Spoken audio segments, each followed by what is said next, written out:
Welcome back. Welcome in to Country Roads Confidential at earsports.com, a Paramount podcast product. I am Mike Casaza, welcoming in Chris Anderson. Chris, do you hear that? What is it? It's the NCAA fumbling at the front door with its keys, trying to get back into an establishment that it has removed itself from long ago. Name, image, and likeness is just out of control due in large part to the NCAA's, I would say, willing incompetence. Just an ignoring. What's the word here? I don't know. Didn't we change the locks on these guys? Yeah. So they can't get back in? It's actually open 24/7. So, it's one of those things that just opens no matter what, and they're still trying to get in. They can't get in. So they chose not to acknowledge, I would say, deeply rooted, deeply concerned, deeply researched worries about the NIL era, and just said, "Oh, we're going to let the states do it. We hope the Congress steps in." When you're punting for help from Congress in a short amount of time, that's kind of a sign. But here we are now, and the NCAA looks like it's going to get involved. And when I say the NCAA, what's kind of encouraging here, this is not President putting his finger on things saying, "I got this." This is going to be a dedicated task force with a name that we know very well involved in it. Overdue, sure. Needed, absolutely. Reasonable, I don't know. But what are we looking at here, and why is it taking so long? Well, the NCAA is involved, so that's why it's taking so long. But wait, how many times, Mike, do we being you and I, we being everybody, have to see this coming and say, this is what's going to happen? You better don't do that. This is what's going to happen. And then it just happens. And then they're trying to stuff everything back in the box and change it again. Because every single thing that has happened with NIL, with the transfer portal, anyone with even the slightest bit of common sense saw coming and saw how big of an issue it was going to cause in college football. And here we are. It is a tremendous problem up and down the sport, up and down all the sport. Not just football. And here's the biggest problem is I don't see a very good way of rolling back the clock here. You can't stuff everything back in and have it just forget these last couple years. Once these players got a taste of all this money and free and wheeling transfers, are you going to go back and be like, hey, actually, you can't get any of that money for any of this stuff? There's going to be a large pushback. There's going to be courts forever. I just don't see an easy solution here, and it's nobody's fault but the NCAA's. So on Wednesday morning, you and I spoke about the transfer portal windows and then some other fixes to the subsequent issues that a portal window and the acknowledgement of the transfer phenomenon, what that was going to cause problems with when it came to scholarship numbers annually. How do you control that? Well, hey, put a cap on your official visits. That's a pretty reasonable way to address the problem. I don't want to say solve, but you're addressing it. Fine. I am on your side here. I don't know how they do this because it's just not going back in the bottle, back in the tube. I didn't like that. And I just think that the NCAA is just seen in such a position that people are going to cross their arms. Schools are going to cross their arms. Donors are going to cross their arms and go, I dare you. And who's going to win, right? That's going to be tough. So we'll see there. I was looking back at what I wrote in late May and then throughout June. It's a number of stories about just kind of brow sweat, hand wringing. People were really worried about what could happen. And it's all happened. And I was talking to administrators, I was talking to coaches, I was talking to legislators, just the gamut of people who would hear something or read something and want to talk about it or want to weigh in on it. And it led to content that I was like, man, this all seems very heavy. And it is. I have not won the lottery, Chris. If I did, probably wouldn't be here. But I didn't know the future here, but it certainly looks like a lot of people did. and they were just ignored throughout all this. And some of that is the NCAA, and some of that is like this task force they're going to put together because they could have or should have known better and could have done something and should have done something, but didn't. And now you're at a point where it's going to be hard, and they're not going to get what they want. Like, they're not going to want a reset, but they're going to want something that's a lot more sane and reasonable and equitable for everybody else. Never mind financially, but just competitively. But that's their baseline. They're not going to get it because this is going to become a negotiation. That's kind of sad. Like, it's still going to be a very compromised outcome. I don't know what they're going to do. I also don't even know where they begin. My suggestion, let's cut this crap out about 6-7 figure deals for recruits.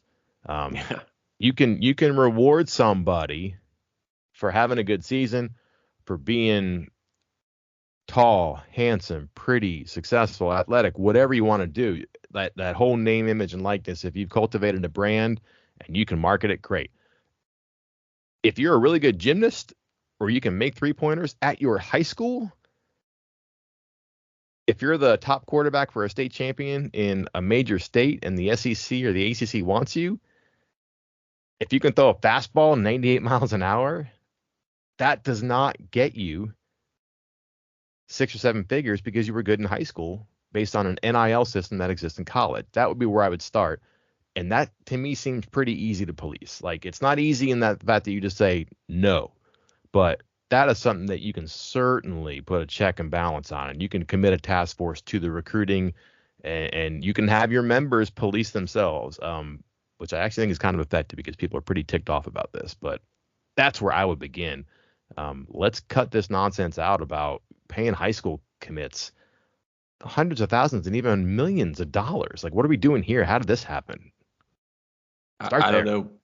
Me and Al Bundy are awaiting our checks from NIL for high school athletic success. So I'm still waiting on it, but I haven't seen it yet. But I'm with you. And I think this is what people don't understand about the rules. Everybody seems to think that it's the wild, wild west. And it kind of seems like it right now, and they're acting like it right now. But technically, paying high school players to come to a school is still against the rules. It is still against the rules. It seems strange to kind of draw this line here and try to differentiate between it all. And this is the NCAA's fault again. But you are allowed to get paid.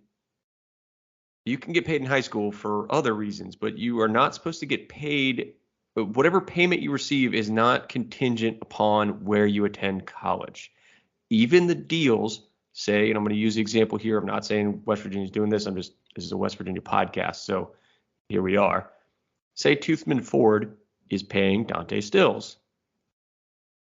In that contract, Toothman Ford cannot say, this contract is null and void if you no longer attend West Virginia University. It cannot. It cannot. I know, obviously, I know, everybody listening to this knows that it kind of is.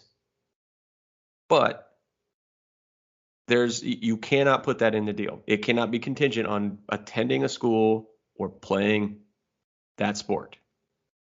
That's against the rules. So paying recruits to go to a school is definitely against the rules.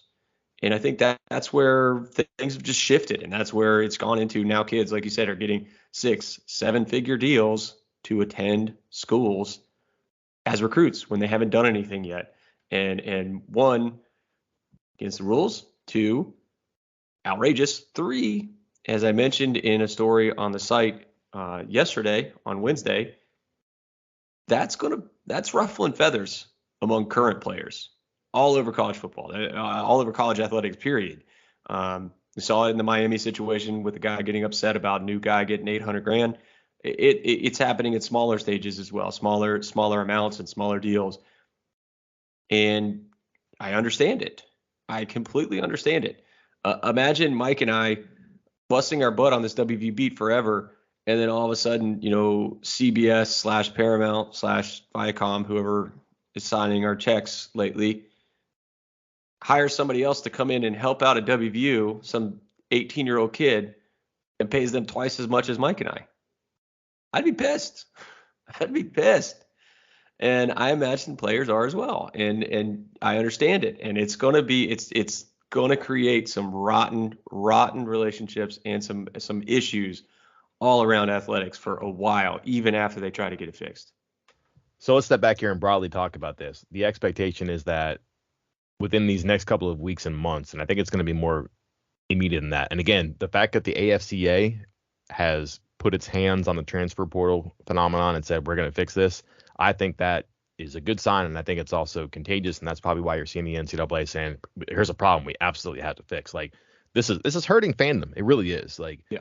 I was talking to someone the other day about this. This is probably a bigger point, but and the conversation was, you're just going to see the split from the 10 conferences to 5. Well, you're going to have your 65, I guess, Power 5, and then everybody else is going to be separate. And they said it's not going to be 65. It's going to be like 32, because not everybody in the Power 5 can do this. So this has to go back to normal, or at least closer toward normal. So anyways, what the goal from the NCAA is, and this comes from Shane Lyons, the athletic director at West Virginia, who is the chair of the NCAA Council. That's the guiding hand for NCAA legislation.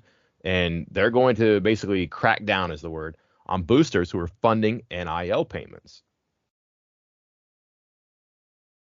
Lyons says, hey, how are these boosters having conversation with the athletes? They're not allowed to. We've never let boosters be involved in the recruiting process. Where did it go off the tracks? Those are really good questions and points that probably should have been raised and addressed before. However, there's a really good quote from Lyons here in this Dennis Dodd story. It says, the guidance is you're in violation of the rules because the rules haven't changed. That's where the NCAA is. Like, hey, we've had these rules, and everybody said, stick it. Like, we're gonna run amok. We're gonna bring back the Wild Wild West, and they did. And that's kind of a harrowing tale, I think, about the enforcement that doesn't exist and that they're going to try to put in place now. But also, like, he's right. Like, boosters cannot interact with and pay. And that's as simple as like $10 handshakes or $100 handshakes to, like, you can't give, if you're a fan who's coming home from a football game and you see the star running back walking home in the rain, you can't give the kid a ride. Like, that's how screwed up the rules are, but that's also what the rules are, or were at a time. So those rules exist, and yet people thumbed their nose at them for so long because no one thought the NCAA had the ability to do anything about it. Now you're going to try to, but that's how it's gone so far now. And what's really interesting to me, and this comes from Lyons, is that these collectives, including NCAA's or West Virginia's Country Roads Trust, he says the collectives are boosters. To be I don't know, universal here, or speaking a language a lot of people can probably understand, I think a lot of people would view these collectives as like money launderers, which is like people are giving you the money to pay the kids and just saying, hey, here's a legal channel that's not necessarily, me, the billionaire coal magnate who wants to support West Virginia, just giving it to somebody to come to school. I'm going to give it to Country Roads Trust. And all of a sudden it's more legal. It's very interesting to me that collectives are being targeted here too. And that's going to perk up a lot of people who put focus and energy and time and attention in these collectives, because they are working, including at West Virginia. And I don't know what the future holds there. That's going to be very interesting. Yeah, that was the part that stuck out to me about this whole situation, that not only, this part came out, this story from Dennis Dodd came out on, was it Tuesday night, I believe. And there were still schools announcing new collectives like as recently as last week. Like, there's still some schools that are putting that together, building these programs to help their players.